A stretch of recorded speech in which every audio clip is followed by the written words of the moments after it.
Setelah Undang-Undang Mobilisasi Militer diberlakukan di Ukraina, pertengahan Mei lalu, petugas perekrutan militer Ukraina, TCC, terus melakukan sweeping dan menangkapi warga pria usia militer di mana-mana.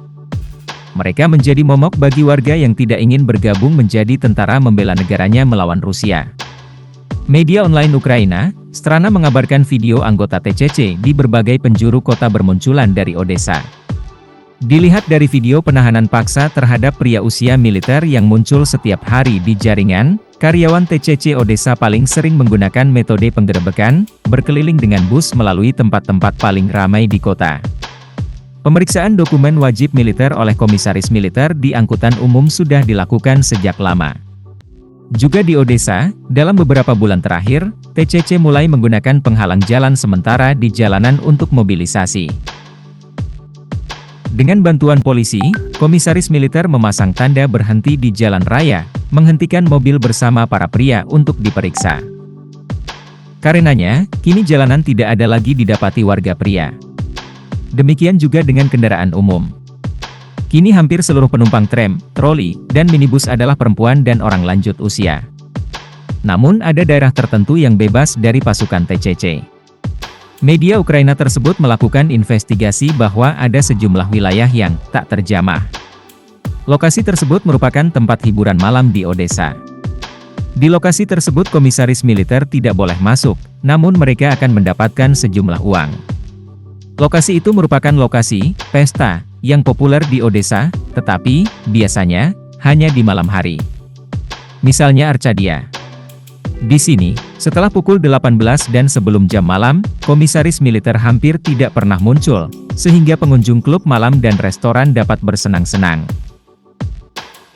Jelas sekali, semua pusat perbelanjaan dan hiburan besar di Odessa memiliki kekebalan yang sama terhadap penggerebekan TCC.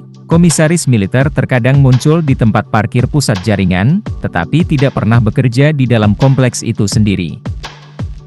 Jarang sekali melihat komisaris militer di pasar Odessa Kniska yang terletak di pusat kota. Kniska adalah pusat pertukaran mata uang, tentu saja tidak sepenuhnya legal, serta perdagangan alkohol elit bebas cukai dan makanan lezat yang mahal. Patut dicatat bahwa Kniska terletak di sebelah Departemen SBU Odessa, dan tidak jauh dari Departemen Kepolisian Regional Primorsky.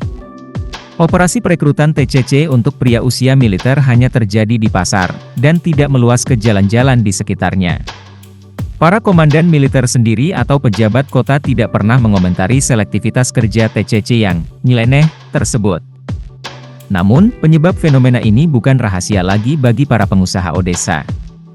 Menurut sumber, pemilik kompleks dan lokasi perbelanjaan dan hiburan terbesar di Odessa telah lama mencapai kesepakatan dengan komisaris militer. Mereka harus membayar ke TCC sejumlah uang yang cukup menguras kantong. Pengusaha yang tidak mau disebutkan namanya tersebut mengatakan mereka harus membayar uang 5.000 hingga 10.000 dolar AS agar lolos dari penggerebekan TCC. Tergantung pada ukuran kompleks perbelanjaan dan popularitasnya, ujarnya. Ia menjelaskan, setiap jaringan pusat perbelanjaan dan hiburan melakukan negosiasi secara independen, tetapi tidak secara langsung dengan kantor pendaftaran dan pendaftaran militer, tetapi melalui mediasi administrasi penerbangan sipil daerah, pemerintah daerah. Menurut pengusaha tersebut, pemilik pasar dan lokasi resor serta hiburan di Odessa juga ingin membayar TCC. Namun, terkadang terjadi kegagalan dalam sistem deposit, karena bisnis mereka kini mengalami kesulitan sehingga sering gagal membayar. Akibatnya, para petugas TCC terkadang mengadakan pemeriksaan dokumen secara berkala di lokasi resor. Namun tindakan tersebut jelas bersifat demonstratif, agar para pebisnis di Arcadia tidak lupa membayar.